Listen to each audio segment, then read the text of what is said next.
알아두면 쓸데있는 뇌피셜 대잔치! 안녕하세요. 알아두면 쓸데있는 뇌피셜 대잔치. 오늘도 이어갈 텐데 지난번에 두 분이서 이거 어떻게 했어요? 호흡을 어떻게 맞췄어? 그냥 아주 잘했죠. 아 정말요? 네. 빈자리가 안 느껴지게 아주 잘. 저 갈까요?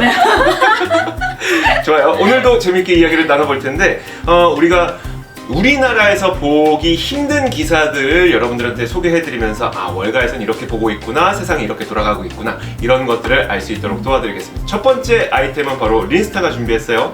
네. 짜잔. 제 기사부터. 오늘 저는 좀 네. 가벼운 기사 위켄즈에서 가지고 왔거든요. CNN 기사기는 한데 이 결혼이랑 관련된 좀 설레면서도 마냥 설레지는 않는 내용을 가지고 왔습니다. 네. 자, 지금 이 팬데믹은 끝나가고 또 예비 부부들은 이제 미뤄왔던 혼인을 치르기 위해서 몰려들고 네. 있다고 합니다. 여기까지는 굉장히 이제 설레잖아요. 네. 그런데 이제 기사의 도입부에 할리우드에서 스튜디오를 운영하고 있는 웨딩 플래너를 소개를 해주고 있습니다. 네. 이 사람이 이제 불과 2달까지만 하더라도 웨딩 의뢰가 전혀 안 들어와서 팬데믹 발발 이후 1년 동안 한 건도 없었대요. 와. 그러니까 수입이 아예 없었던 거예요. 결혼시켜줘야 되는데 결혼을 단 한 쌍도 시켜주지 못했던 거죠. 네. 그런데 지금은 그 상황이 완전 180도 바뀌어서 진짜 24시간 눈코 뜰 새 없이 바쁜 그 시간을 보내고 있다고 합니다. 와. 그 배경은 이래요. 이 작년에 원래 결혼을 계획하던 커플들이 당연히 있었는데 그들의 절반가량이 코로나로 인해서 결혼 시기를 늦췄다고 합니다. 네. 왜 아무래도 이렇게 좀 저기 게스트들? 네. 그 게스트라 그러나요? 하객? 네, 네. 하객. 네. 감사합니다. 자, 하객들 이렇게 많이 초대해서 이렇게 되게 성대하게 하고 싶잖아요. 맞아요. 한 번 하는 결혼인데 그러다 보니까 이제 결혼 시기를 예정보다 늦추는 그런 커플들이 많았는데 그 인파가 모두 올해에 쏠린 거예요. 그러면서 지금 결혼 산업이 정말 분주해졌고 결혼을 시켜주고 싶어도 예약이 꽉 차서 그냥 아예 불가능하다고 합니다. 그래서 지금 이 사람 같은 경우에는 지난주 한 주 동안에만 6건의 의뢰를 턴다운, 그러니까 거절할 수밖에 와. 없었다고 해요. 그러니까 그야말로 진짜 되는 시간이 없어서요. 네. 그래서 이 심지어 본래 이제 우리가 보통 결혼은 금요일, 그쵸. 토요일 이렇게 마음의 네. 여유를 가지고 주말에 하는 걸 좋아하잖아요. 네. 그래야 하객들도 이제 일정을 비우고 올 수가 그쵸. 있기도 하고. 그런데 지금은 되는 날짜가 하도 없으니까 그냥 평일도 오케이, 평일에 할 수 있는 것도 감사한 줄 알고 그냥 해야 되는 상황인 거예요. 그야말로 엄청 바쁜데 이걸 보고 이제 기사에서 오늘의 영어 표현 panic booking이라는 표현을 쓰고 있습니다. 자, panic은 말 그대로 패닉하다. booking 예약이라는 뜻이에요. 그래서 지금 당장 결혼하고 싶은데 앞으로 6개월이고 8개월이고 계속 기다려야 될 것 같으니까 이 커플이 암담해진 거죠. 그래서 막 패닉에 빠진 커플들이 마구잡이로 예약을 그냥 되는 시간 있으면 무조건 일단 네네. 잡아두고 봐. 이런 식으로 지금 부킹을 하고 있는 모양새입니다. 이 미국의 웨딩 기업 가운데 하나인 브루클린 와이너리라는 데도 있는데요. 네. 보통 금요일, 토요일에 이 기업 같은 경우에도 행사를 치르는데 올해에는 수요를 맞추기 위해서 평일에도 다 웨딩을 열고 있다고 한대요. 자, 그런데 이렇게 수요가 어마무시하잖아요. 네. 그러면 좋은 거 아니에요? 산업이 회복세를 이제 네. 회복한다라는 의미인 거잖아요. 네. 물론 회복을 하고 있는데 이 어마무시한 수요에도 불구하고 아직까지 회복이 다 안 되고 있다고 합니다. 특별한 이유가 있을까요? 그쵸. 일단 작년에 이 산업 매출이 전년 대비 한 34%나 감소를 했었대요. 네. 작년 매출이. 그 타격을 만회시키기 위해서는 아직 갈 길이 좀 많이 남았다고 하고요. 몇 달 안에 지금 사실 저는 정확히는 모르겠어요. 뭐 하루에 한 커플이 가능한 건지 이틀에 한 커플이 가능한 건지 네. 그거는 식장 사정에 따라서 달라지겠지만 어쨌든 거의 100명도 넘는 커플을 뭐 거의 한 달 안에 감당을 할 예정이지만 그래도 팬데믹의 상처로부터 회복하기까지는 아직 시간이 조금 많이 남아있다고 합니다. 그리고 회복에 한 가지 큰 걸림돌이 있어요. 그게 바로 인력이 없다는 거예요. 지금 아시다시피 맞아요. 미국에 일자리 수는 넘치는데 일할 사람이 없어서 난리잖아요. 네, 이제 네. 그거는 여러분들께서도 모두 다 아실 텐데 예를 들어서 이제 결혼식장에 정말 인력들이 많이 필요해요. 맞아요. 뭐 꽃꽂이 해줄 사람 필요하고요. 그리고 뭐 운전해줄 사람 네. 필요하고요. 또 식장에서 이제 각종 서비스 업무를 담당해줄 사람들도 필요하잖아요. 그런데 이 인력들이 도저히 채워지지 채워지지가 않는다고 합니다. 자, 그러다 보니까 똑같은 인력을 쓰더라도 인건비는 더 발생하게 되고요. 그리고 이 결혼의 가장 중요한 일부분인 이 꽃 있잖아요. 네. 이 꽃 비용이 일주일이 멀다 하고 가격이 뛴다고 합니다. 그러다 보니까 이제 그 마진에 되게 안 좋을 수밖에 없는 거예요. 네. 들어가는 비용이 계속해서 늘어나는데 이 식비 자체를 결혼식비 자체를 계속 늘릴 수는 없는 거잖아요. 네. 그거에 맞춰서 그러다 보니까 이제 마진도 줄어들고 그러다 보니까 이 회복을 하기에도 조금 여력이 부족하다고 합니다. 그렇다고 해요. 여기까지. 그러니까 혼자 6분을 썼어. 이기적이야. 이렇게 6분 쓰고 10분 쓰면 난 몇 분 남아. 10분. 오늘 30분 컷이 목표. 아 그래요? 어쨌든 네. 그 참 재밌는 이야기인데 그 얼마 전에 제가 뉴스를 보니까 네. 취직을 왜 안 하냐. 그러니까 특히 미국에서 네. 그러니까 회사들은 인력이 부족한데 네. 정작 당사자들은 취직을 안 하려고 한다는 게 지금 핵심이잖아요. 네. 왜 안 하냐 물어보니까 대부분의 사람들이 아니 지금 뭐 지원금 받고 있으니까 그 9월 정도 지원금 끊길 때까지는 난 일 안 할 거야 네. 라고 해석을 했었는데 실제 설문조사를 했던 뉴스가 있더라고요. 근데 보니까 돈이 문제가 아니다. 아직 나는 병 걸릴 것 같다. 그게 가장 큰 이유로 꼽혔다고 해요. 물론 사람들이 어쨌는지 모르겠지만 어쨌든 그것 때문에 진짜 일자리를 구할 수가 없어서 그러니까 일할 사람이 없어서 웨딩을 하긴 하는데 네. 이게 좀 안 되고 있다라는 얘기네요. 근데 난 진짜 궁금한 게 그 미국에 있을 때 네네. 진짜 우리가 영화에서 보는 것처럼 그렇게 예식해요? 나 그게 제일 궁금하던데. 야외에서 이렇게 야외에서 하고 막 춤추고 막 맞아, 이렇게 맞아. 하루 종일 예식하잖아요. 그러면서 맞아요. 막 그 토스트 하고 원래 그래요? 진짜? 네, 그러죠. 그러니까 돈 많은 사람들은 당연히 그렇게 하죠. 그럼 완전 성대하게. 평범한 사람들은 어떻게 해요? 평범한 사람. 교회에서 작게 하는 경우도 많이 있고. 그러면 교회에서 하고 나면은 그거 끝나고 바로 집으로 가고? 그거는 케이스 바이 케이스겠죠. 그런데 사실 이제 모르겠어요. 제가 봤던 결혼들은 굉장히 화려하고 막 진짜 딱 영화에서 보시는 그 햇빛 찬란하고 막 네. 여기저기 이렇게 하얀색 장식들이 많고 이런 결혼도 봤고요. 네. 그렇지 않으면 이렇게 교회에서 그냥 작게 치르는 결혼도 봤고요. 아니면 교회에서 좀 크게 치르는 결혼도 봤고요. 근데 대부분 이제 좀 애프터 파티 같은 거는 있는 것 같아요. 그래요? 네. 그게 제일 궁금했어요. 진짜 있는지요? 맞아요. 요즘에 되게 놀고 싶어하는 맞아요. 안 놀아요. 나 오늘 저녁에도 친구들이 나오라고 하는 거 안 나가기로 했어요. 저 안 놀아요 원래. TMI 아닌가요? 원래 안 놀아요. 좋은 아빠라는 또 걸 궁금해. 어필하는 겁니다. 또 궁금한 거. 축의금은 얼마씩 내요? 진짜 궁금하다. 그쵸? 궁금했죠?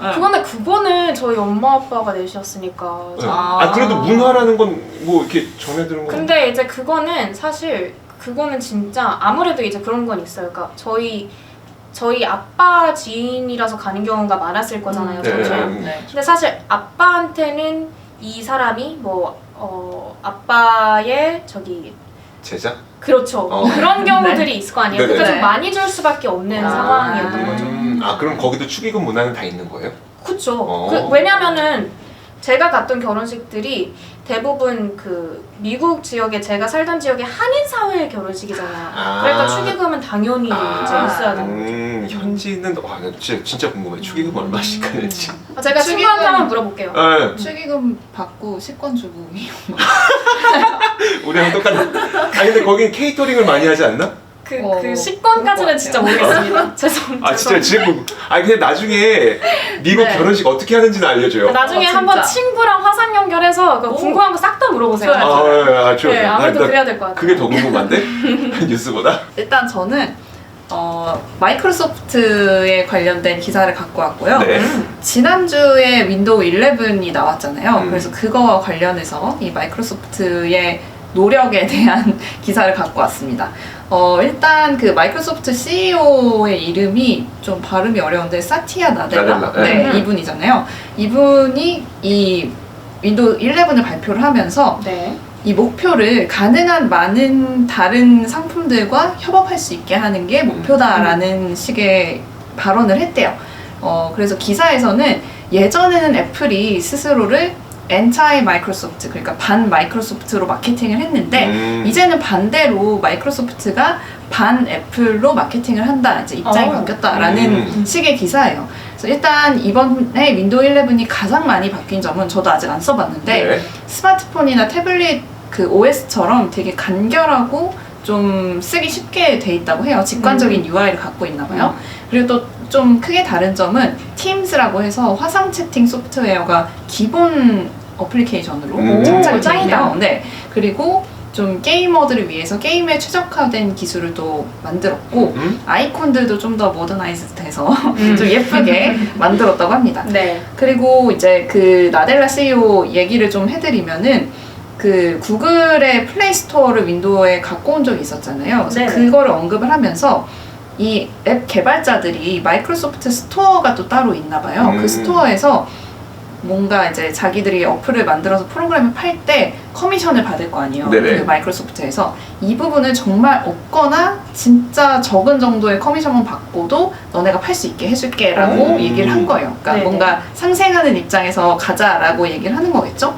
그래서 이 커미션 같은 경우에는 애플이나 구글은 최소 15%를 맞아요. 받고 있대요. 네네. 그래서 이것 때문에 전 세계에서 소송이나 맞아요. 반독점 문제가 굉장히 많이 불거졌다고 하는데 이것 때문에 아마 이런 정책을 내세운 게 아닌가 싶어요. 그래서 이 마이크로소프트 스토어에서 애플의 페이스타임이나 다른 기술들도 얼마든지 환영한다. 뭐 이런 이제 좀 도발을 하기도 했다고 합니다. 네. 그래서 이 시장에서 좀 평가를 하는 부분은 이 윈도우 11 관련해서 이 마이크로소프트의 움직임이 그야말로 상전벽해다라는 평가를 하고 있다고 해요. 왜 그런가 하면은 20년 전만 해도 이 마이크로소프트가 이 윈도우가 진짜 이 사용하는 사람의 비율이 엄청 높았잖아요. 네. 그러니까 이거를 이용해서 경쟁자들을 시장에서 쳐내려고 이제 사용을 한 거죠. 그래서 예전에는 마이크로소프트도 연방법원에서 독과점 위반을 선고받기도 하고 뭐 그랬었다고 해요. 그래서 이로 인해서 좀 민심도 많이 잃었고 해서 별명도 생겼었는데 온라인에서 MS잖아요, 마이크로소프트가. 그래서 이 S를 달러의 S로 표현을 하는 그런 좀 네네. 네, 이걸 너무 어떻게 돈만 이해, 밝힌다? 그쵸? 어떻게 이해해야 되냐면 게임 좀 하신 분들은 다 아실 것 같은데 전 넥슨 게임을 예전에 많이 했었거든요. 겜신. 네. 근데 그 온라인 레이드 퀘스트를 깨면은 뭐라고요? 랜덤으로 뭐라고요? 아이템을 주잖아요. 퀘스트를 깨면. 근데 장비 같은 걸 많이 네. 주는데 되게 반전 매력이네요. 되게 안 좋은 것만 맨날 나오는 거예요. 네. 과금을 안 하고 쓰면. 네네. 그러니까 사람들이 너무 화나서 막 돈슨이라고 부르는 그런 현상이 있었는데 비슷하게 좀 너무 돈만 밝힌다라는 의미로 MS 이렇게 달러의 S를 써서 불렀다고 해요. 그래서 이 경쟁자들도 이런 흐름에 발맞춰서 MS 때리기에 뛰어드는 시절이 있었다고 합니다. 2000년대 초만 해도 이 구글이 좀 초기 버전이었을 때였죠. 그때 네네. 구글의 슬로건이 Don't be evil 이었대요. 그러니까 이 맞아요, 이글이 맞아요. 마이크로소프트를 의미하는 거겠죠? 네. 그러니까 본인들은 선이고 마이크로소프트는 악이다. 악이다. 이렇게 표현을 한 거고 2005년에 애플도 Get a Mac이라는 뭐 맥 사세요 캠페인을 펼쳤었는데 이때 당시에 이 마이크로소프트 소프트웨어를 사용하는 그런 PC를 쓰는 사람들은 좀 어리버리하고 거만한 멍충이다. 뭐 이런 식의 이미지를 만들었대요. 이제 네. 애플을 쓰는 사람들은 좀 쿨하고. 빡세네. 네. 근데 그 이후에 이제 시간이 지나면서 상황이 바뀐 거죠. 2015년부터 구글은 기존의 그 Don't be evil 대신에 Do the right thing 이라는 슬로건을 사용을 했다고 하고요. 네. 그리고 우연인지 필연인지 그 시점부터는 이제는 구글이 반독점 이슈의 중심에 서게 됐다고 합니다. 그렇죠. 그리고 애플 같은 경우도 아이폰과 앱스토어를 통제하는 방식이 유럽이나 미국에서 소송이라든지 뭐 정부가 주도하는 조사의 대상이 되다 보니까 뭐 좀 많이 욕을 먹은 거죠. 이 예시로는 데이팅 앱 그 틴더를 네네. 만든 개발사 IAC도 있고요. 음악 서비스 어플인 스포티파이 그리고 게임 포트나이트 아시죠? 알죠, 포트나이트를 만든 어디냐 에픽 게임즈가 있다고 합니다. 그러니까 이제는 좀 입장이 뒤바뀐 셈이다라고 보시면 될 것 같고요. 한편 마이크로소프트는 어떻게 하고 있냐? 이 나델라 CEO가 2014년부터 왔는데 그때부터 이런 변화를 시도했다고 해요. 그러니까 파트너들이나 경쟁사들과 막 경쟁만 하는 게 아니라 좀 더 부드럽고 윈윈하는 관계를 추구하는 게 이제 이분의 목적이었고 이 과정을 망가진 걸 고쳐가는 일종의 르네상스다라고 표현한 바가 있다고 합니다. 그리고 오랜 시간 동안 이 나델라 CEO는 개발자들에게 마이크로소프트가 좀 더 오픈돼 있고 개발하기 용이한 환경을 갖고 있으면서도 또 매년 몇백만 대의 또 PC가 팔리잖아요. 그러니까 기회의 플랫폼이다라고 어필을 했다고 합니다. 근데 가장 큰 장애물은 아무래도 스마트폰 OS가 부족하다는 점이겠죠. 애플 같은 경우에는 iOS 그리고 맥 OS가 둘 다 이제 잘 나가고 있으니까 그래서 어떤 리서치 기관의 애널리스트는 마이크로소프트를 두고 애플을 쉽게 보면 안 된다라는 얘기를 하기도 했다고 해요. 그래서 기술의 미래를 건 전쟁이 진행 중이다라는 평가가 나오고 있는데 그럴 만도 한 게 이 마이크로소프트의 현재 입지를 찾아볼 수 있는 통계를 보니까 2001년만 해도 이 지구상에 있는 컴퓨터에 10대 중에 9대의 윈도우가 들어갔대요. 근데 현재는 이 비율이 10대 중에 7대까지 떨어진 거예요. 뭐 아직도 다수긴 하지만 그렇죠. 그러다 보니까 이제 마이크로소프트 입장에서는 좀 안티 애플 포지션을 취하고 싶어진 거예요. 근데 하지만 시장의 평가는 그 영향력이 아직까지는 그 미치는 범위가 기존의 윈도우를 사용하는 사람들 정도일 것이다. 그러니까 애플 사용자들을 뺏어오기에는 아직은 좀 부족하다라는 평가가 많이 나오고 있고 네. 또 다른 기관에서는 좀 표현이 되게 재밌어서 가지고 왔는데 마이크로소프트는 그냥 자기 자신과 싸우는 중이고 아무도 걔네를 신경 안 쓴다. 어머나 평도 내놨다고 해요. 네. 근데 뭐 어쨌든 간 지금 상황에서는 뭐 결론을 내릴 수는 없겠지만 마이크로소프트가 가장 큰 무기인 윈도우를 개방하면서까지 그러니까 자신들의 정체성을 깎으면서까지 이 경쟁의 진심이라는 점을 좀 알 수가 있겠고 이 혁신이 뭐 성공할지는 좀 아직까지는 지켜봐야 될 필요성이 있을 것 같습니다. 저는 참 많은 생각이 드는데 네. 그 상생은 절대 아니에요. 상생은 왜죠? 절대 그럴 수가 없어요. 뭐냐면 네. 기업이 상생한다고 이익을 포기할 수 없거든요. 그리고 전 세계에 있는 그 수많은 주주들 그리고 사회이사들이 매 분기 실적을 눈을 칼같이 뜨고 쳐다보고 있는데 상생을 위해서 이익을 포기할 수는 없어요. 내가 그러니까 제가 잘 모르겠어요. 진짜 네네. 모르겠어. 근데 가끔 이렇게 뭔지 모르겠는 일이 발생을 해요. 기업을 보다 네네. 보면은 나중에 좀 이따 말씀드리겠지만 이게 무엇을 하기 위한 전초 단계의 가능성이 높아요. 이 커미션을 없앴다는 게 네. 무엇을 하기 위한 전초 단계의 가능성이 저는 높다고 봐요. 그러니까 훨씬 더 큰 이득을 취하기 위한 전초 단계. 네. 예를 들어 제가 오늘 페이스북 이따가 말씀드릴 건데 거기에서도 페이스북이 왓츠앱을 인수했잖아요. 네. 근데 인스타그램 인수했던 금액에 비해서 20배나 비싸게 인수를 했어요. 근데 심지어 왓츠앱은 수익 모델이 없고 창업자들조차도 우리는 왓츠앱을 만든 이유가 사람들한테 돈 안 받기 위해서 만들었습니다 였었어요. 맞아요. 창업자랑 그래서 엄청 싸웠어요. 마크 저커버그랑. 네. 근데 그것도 이유가 있었어. 아직은 그 이유도 몰라요. 네. 어쨌든 지금은 약간 뭔가 감이 오죠. 이제 네. 우리가 카카오톡으로 돈 버는 걸 보니까. 네. 근데 왓츠앱 인수했을 때 도대체 왜? 이거 뭔지 모르겠는 거야. 네. 이렇게 뭔지 모르겠을 때가 한 번씩 있어요.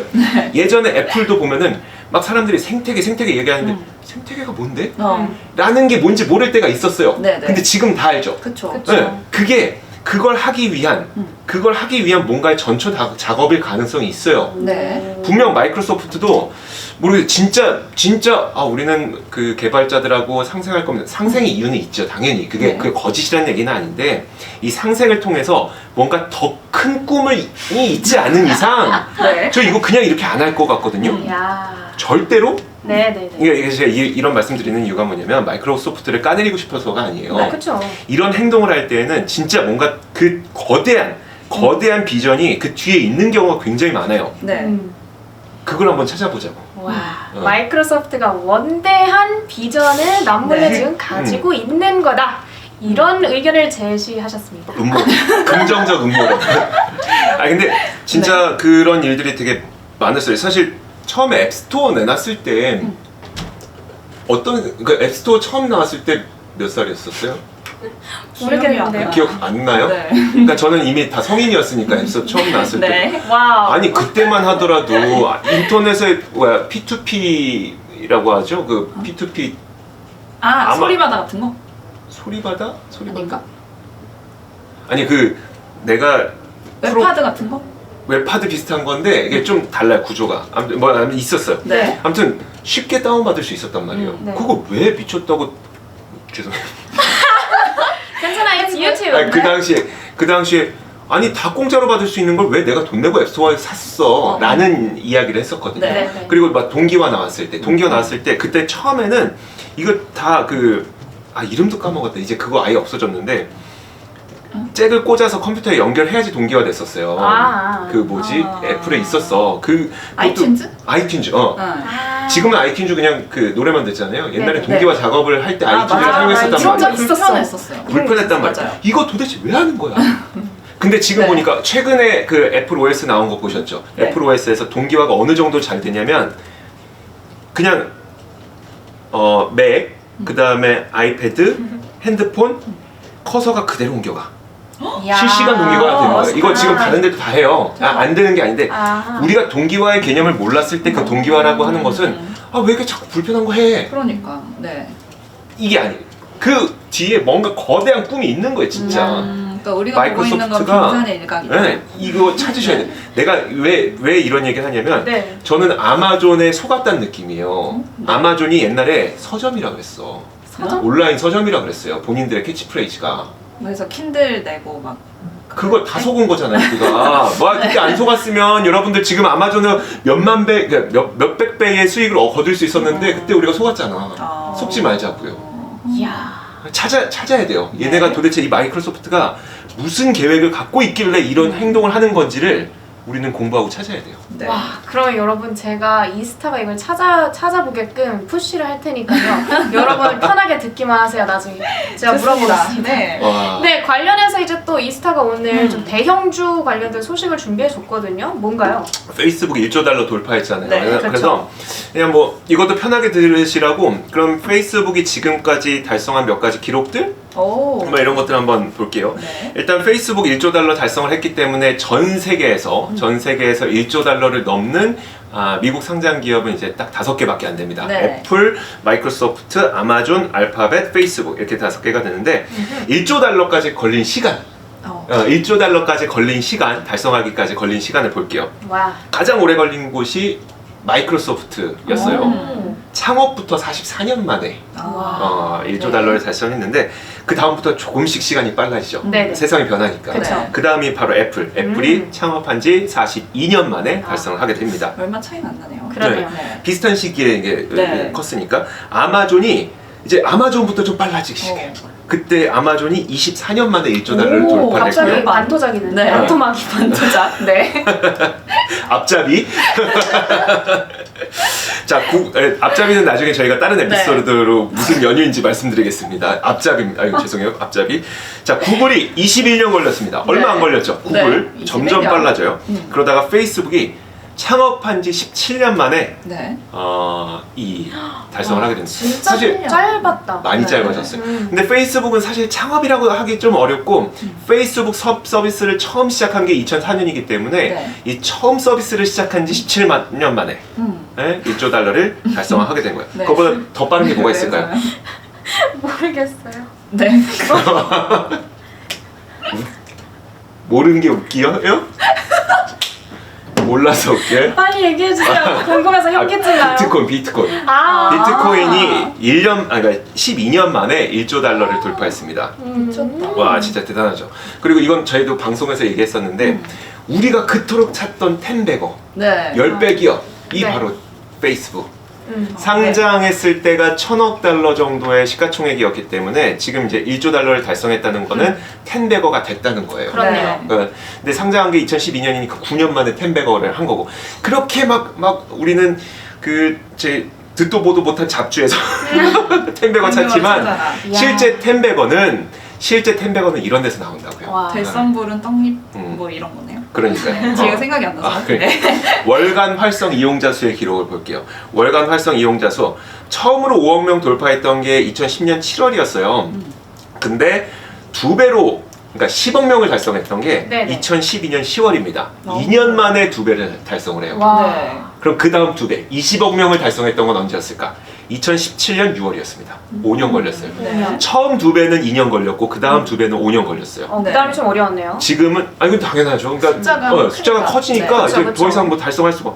지금은 28억 5천만 명 정도가 되죠? 네네. 지금 더 둔화될 거예요. 그쵸, 그쵸. 전 세계 인구가 70억이 안 되는데. 아, 그쵸. 아니 여기서 얼마나 더 빨리 늘려? 여기서 두 배를 5년 만에 올릴 수는 없잖아요. 전 세계 그쵸. 사람들은. 그러니까 네. 속도는 당연히 둔화될 수밖에 네. 없어요. 네네. 그러면 이 속도 둔화되는 거를 걱정해야 되느냐? 걱정해야 될까요? 아니라고 보는 거죠. 와. 왜?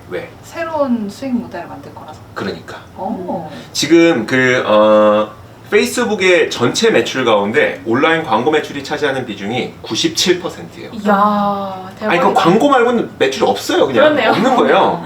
그럼 그 광고 매출을 우리가 페이스북 보면서 여기 중간 광고 뜨는 거, 그 다음에 그 페이스북 유저들이 자기의 그 콘텐츠를 좀 더 널리 퍼뜨리기 위해서 광고 쓰잖아요. 네, 그쵸, 그쵸. 그런 것들, 그런 온라인 광고 말고는 아무것도 없다는 거예요. 아. 아무것도 없어. 진짜 아무것도 없이 딴 거 하나도 안 하고 온라인 광고만으로 이렇게 돈을 잘 벌고 있다.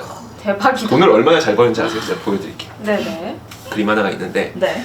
제가 2013년부터 그리고 지금까지 2013년부터 지금까지의 주가 상승하고 PER 하락세를 제가 그려놨어요. 네. 내가 이렇게 찾아왔는데 어느 정도냐면 이게 원래는 그 전에 PER 1000배가 있어요. 근데 이거 너무 PER 1000배까지 화면상에 나타내면은 그 다음이 다 그냥 그쵸. 없어, 아무것도 없어 보이더라고. 네. 그래서 그 PER 1000배 빼고 왔는데 네네. 주가는 지금 쫙 올라서 계속 사상 최고치를 기록하고 있죠. 근데 PER은 계속 떨어지고 있습니다. 네. 어느 정도냐면 지금은 30배 정도 수준인데 이게 그 과거 12개월에 번 돈에 비해서 PER이 30배인 거지 앞으로 12개월 그러니까 향후 선행 12개월에 비교했을 때는 거의 24배까지 떨어져요. 아. 이게 어느 정도 대단한 거냐면 네. 아마 애플이 이 정도 나올걸요?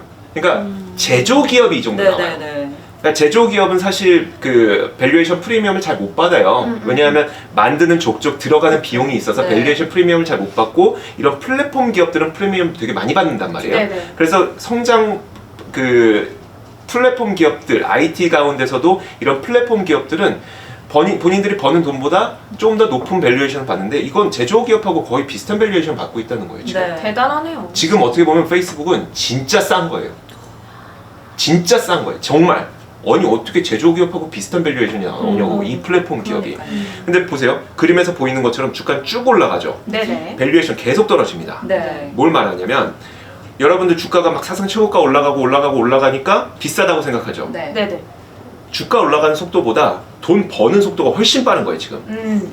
그러니까 밸류에이션 계속 떨어지죠. 낮아지는 거죠. 이해되시죠? 분모와 분자가 이렇게. 그게 더 어려워요. 아 죄송합니다. 그러니까 그냥 쉽게 생각해서 그냥 딱 한마디에 이거 주가 올라가는 속도보다 기업 가치 올라가는 속도보다 돈 버는 속도가 더 빨라.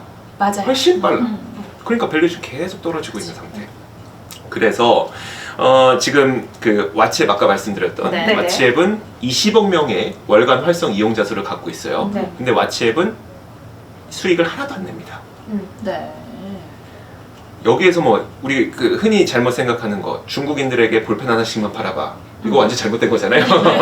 그렇게 안 하고 네. 그러니까 20억 명 가운데 딱 2억 명한테만 한 1년에 100원씩만 벌어보자고요. 1년에 100원씩만 2억 명한테 네. 얼마가 나올까?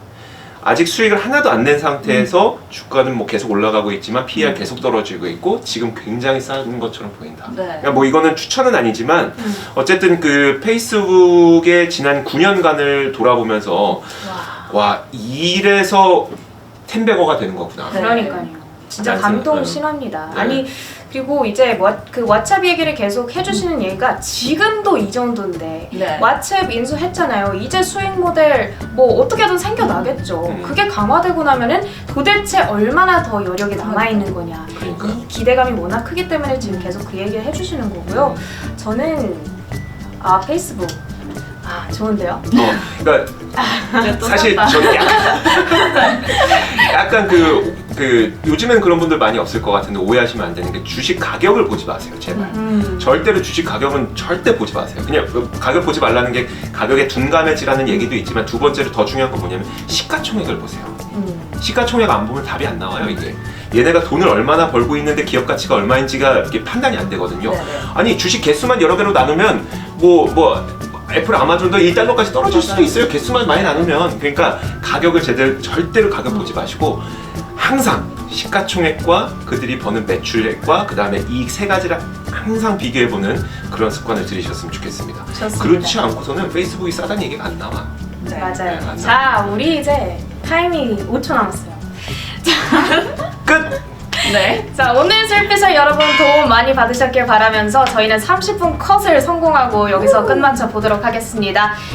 오늘도 봐주셔서 워리 여러분들 감사해요. 고맙습니다. 내가 그 카메라 안 틀어졌을 땐 내가 당하지만 딱 틀고 나면 내가 엄청 쫄 거야 둘 다. 지금 녹화되고 있네. 아니 설마 이걸 내보낼 찍혔다. 수도 있겠다. 안 나라면 가능해요. 아,